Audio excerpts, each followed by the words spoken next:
Hello guys. Oops. It's Brompton day again, because I'm just cycling by myself and I don't want to worry about bikes when you go on cafes or pit stops later on. So for peace of mind, I have this Brompton setup as if it's a road bike. No mud guards, and then my computer and phone and drinks here.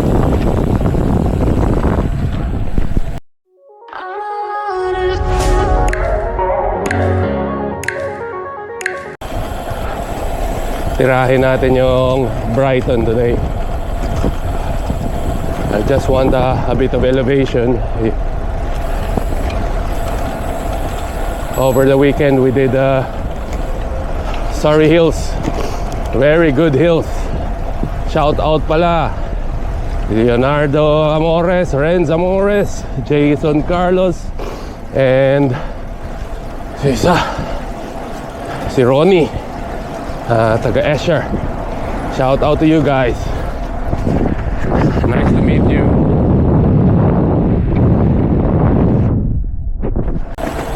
Hello, hello. This is Queensgate here in Westminster, where Imperial College is located. Ayan, Imperial yan. Wandsworth Bridge. Wandsworth Bridge. One less car. No traffic. We're out of Stratham now. So next is Ditchling. That will be greens most of the time. Heading towards the south. Hope the weather is good. This is the first climb here at London to Brighton Carshalton area. Its gradient is not that high, but it's constant, probably around 3%. West Street Lane, Honeywood Walk, and then we will turn right. Pound Street is the constant climb.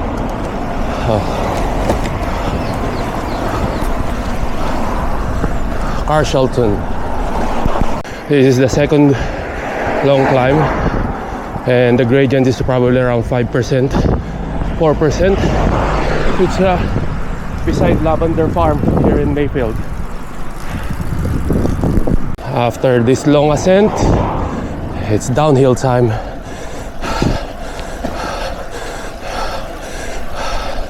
And then one long downhill, then another uphill again. Chipstead, downhill, going to Chipstead. Woohoo! Hello, downhill. Woohoo!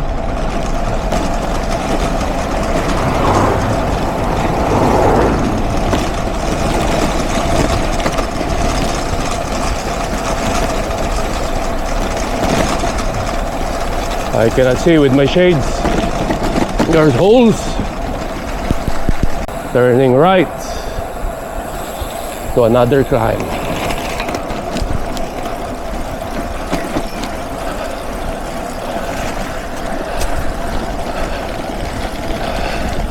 Climb, climb, climb. The secret to longevity in endurance ride is make eating a routine. Probably do every 30 minutes, eat probably 45 grams of carbs, and you will last as long as you don't forget.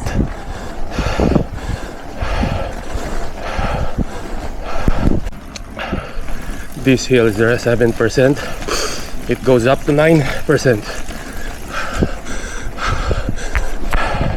But it will be fun on London to Brighton, ride by British Heart Foundation. Loads of people will cycle. Some will still walk with their bikes on climbs. It doesn't matter. As you finish the course, that's even better. This is a donation anyways, charity. Well, speed is good. I'm using number 2 of the Stormy Archer and number 1 of the cassette highest cog, which is I think 21. Chipstead, nice posh area. Yeah, and then they also have a golf course here. It's really peaceful and quiet to ride during weekdays. The reason why I'm doing this is just because riding a Brompton is probably 1/3 harder than using a Brompton, a road bike, because it has 16-inch wheels plus probably around 2 kilograms or 3 kilograms heavier than a usual road bike. So that's a plus for training. Other than that, it's convenience, because you can just bring this inside the shops if in case you would like to have a coffee, and less worry of theft and damages in case you lock it somewhere in the racks and stuff. So Brompton is my option if I ride alone. This is the next climb. A slow gradient but long. I will let you know the road later on. For long rides, I always use splits, just in case for long downhills and you encounter a bump and your foot or feet will not bounce and lose control. So I advise cleats always on long rides, especially on hilly route, but in America, route. In hilly route in England, route in America. Sometimes peaceful area like this, you will encounter rabbits, deers crossing the road. Downhill, woohoo! Up, yeah, and then turn left. Boxing booth. Turning left.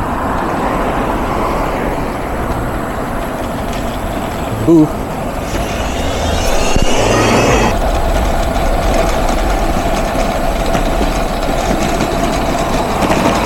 Oh. And turn right.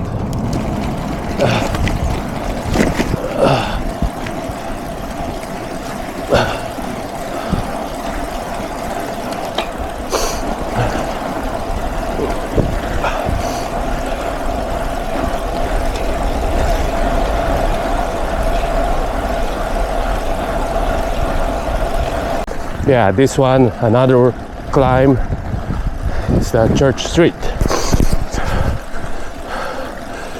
Long, 4 to 8%, and it reaches 10% to the max on top. Oh, and that's I think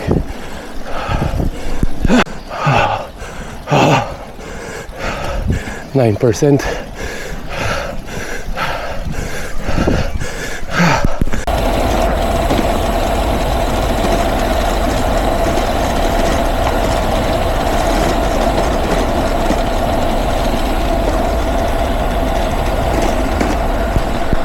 Three kilometers now, so probably another 7 kilometers we will reach the half point, which is Turner's Hill.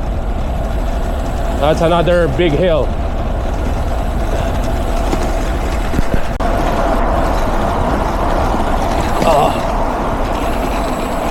Ano ata yun dito?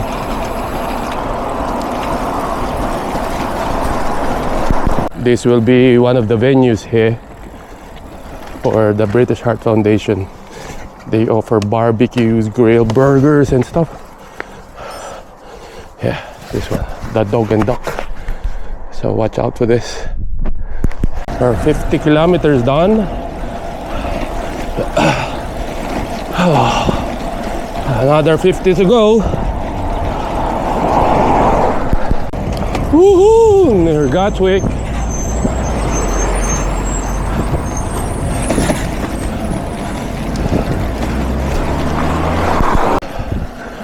Ganda, no? You're in the countryside. This is what you see at the back roads of the main roads. The other roads to choose from.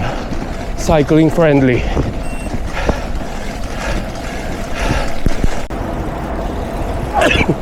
Few miles left. Turner's Hill. We're the 55 kilometers.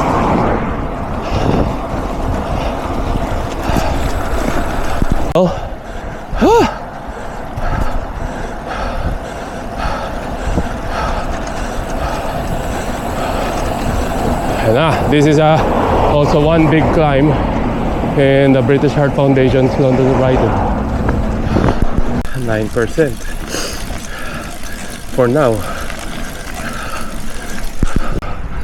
Turner's Hill. This is also a big stop here for food. After a quick rest, let's move on.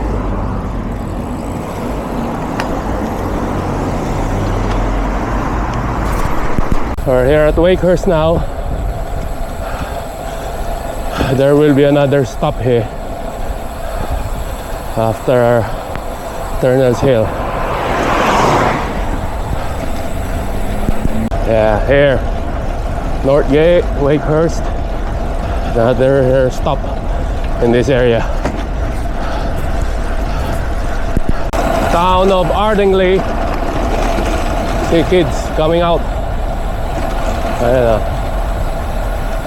I think it's a good school over there. I finish Ardingly area. We're near Turner's Hill soon.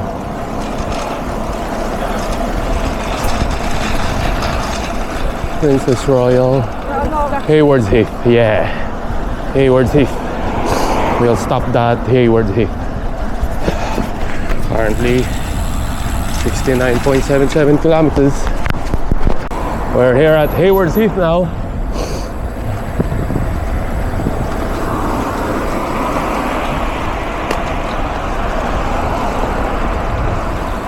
Few more. And then Ditchling. Weeblesfield and then Ditchling next. That's 72 kilometers. Few more kilometers left before Ditchling. Beacon. Weeblesfield, Ditchling. Woohoo! Dito, there's a stop here as well. In another pit stop. Let's buy something here at Morrison before we attack it. Ditchling Beacon.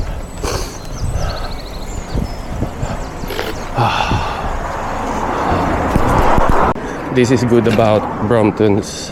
You can fold it while you're still going inside. Oh my god. Yeah. It's already 1:49. And I started around 10:15. I'm here at Weeblesfield. Oh no. Near Ditchling now. I'm just carbo loading before I attack on Ditchling Beacon. Carbo loading is done. Ready to go. Final legs. The headwind. Woo.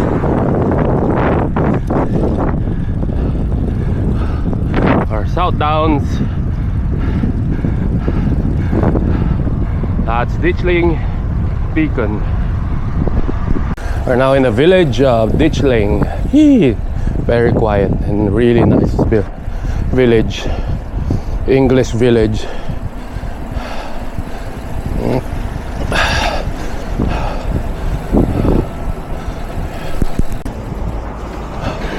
Ayan o, ayan yung hills. We've done 818 meters of elevation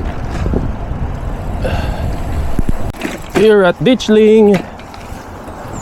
Ditchling Beacon.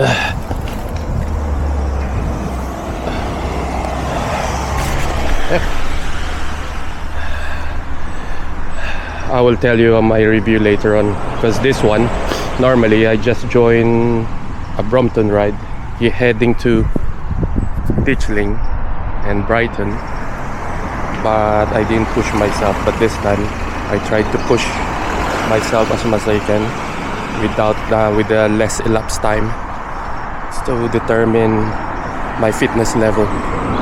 It seems that my energy is depleting now at 80 kilometers, so I'm a bit struggling now, and that's why I had a pit stop at Field to just do a bit of carb loading. But now I'm here, so a few more miles of pain. Gradual ascent to the Ditchling Beacon. 2%. Ditchling. It's 2:22 now.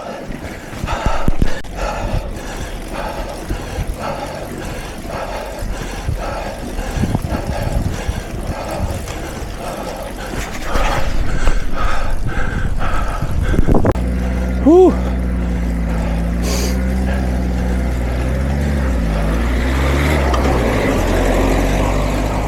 Woohoo! Tangina na. This is my weak performance on Ditchling. Dear me. 6 km. Oh, dear me.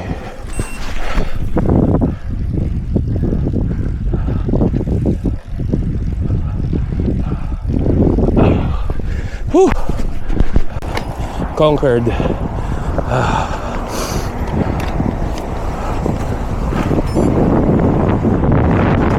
Holy dear. Devil's Hike, 5.5 miles. Tough. Hill climbing is tough, especially if you're traveling with training. Let's move on.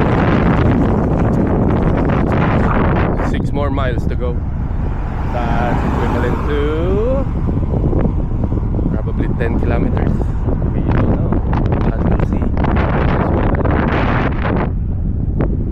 Oh, nice. See that?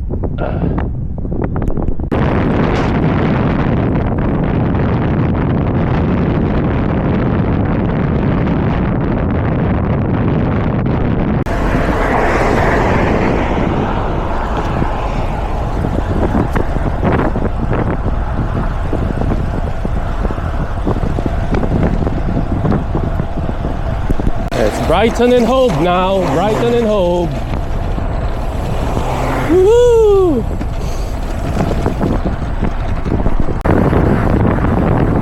Woo!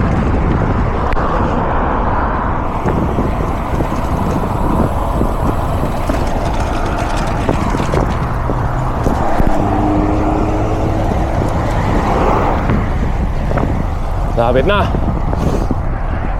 Very near. After this hill, it's all downhill.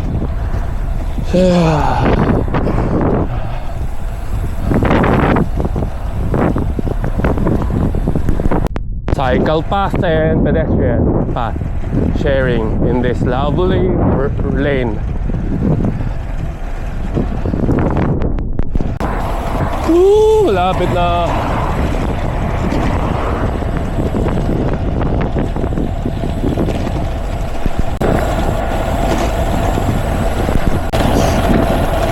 Last leg of the downhill, Brighton. Woohoo!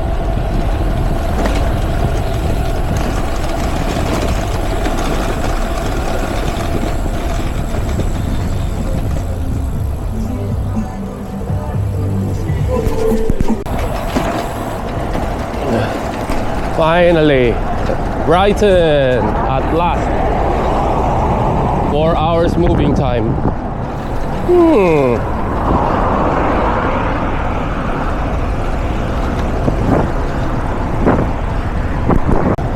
4 hours moving time. Finally.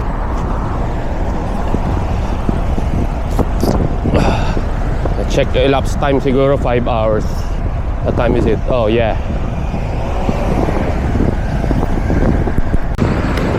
Finally.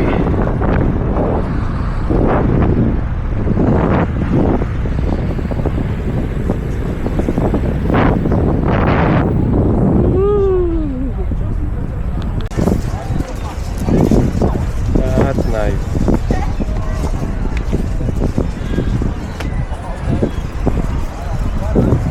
Well done. 4 hours moving time.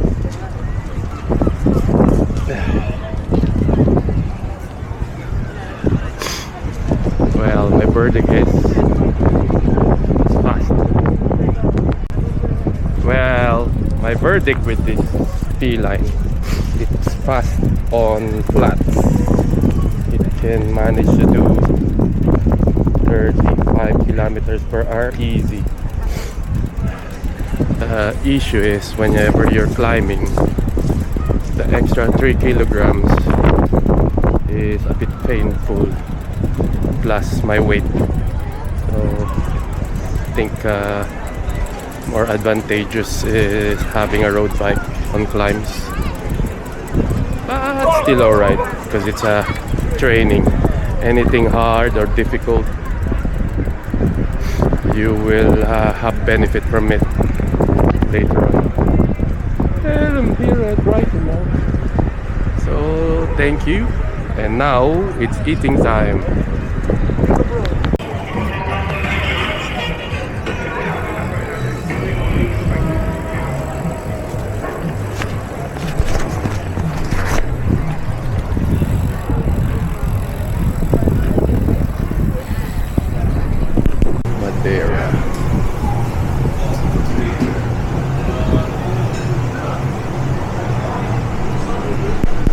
Obligatory food, fish and chips in front of the sea, Brighton Beach. Yeah, I did light London to Brighton using my P Line 12 speed. Verdict is on flat terrain there's no issue whatsoever, but on climbs I'm a bit struggling, especially on those ascents which are like 10% to 13, 15%. I can feel the weight and the responsiveness of the gearing. It's a bit difficult. It can climb. Pagod lang. Extra effort kasi late ng gulong eh. The wheels are 16-inch compared to a road bike. So probably around 3 times pedaling is 1 time pedaling of a road bike. That's alright, it's training. So whatever fruits I will get from here, I will enjoy it later. So for now, load of food. Well deserved. Shout out pala to all those who subscribe. Thank you very much for your support. I didn't even realize that there are loads of Filipino cyclists here in the UK. Sobra pala dami. Because when we started it 15 years ago with El Presidente Dennis Ong, medyo konti pa kami. We're very few now. Loads. The influx of the Filipino migration due to opportunities here in the UK went up, and at least. Probably because after COVID, there are lots of cyclists afterwards. Ayun. Kaya kung nakita ko kayo, just shout out. And definitely I'll approach you. Maraming salamat.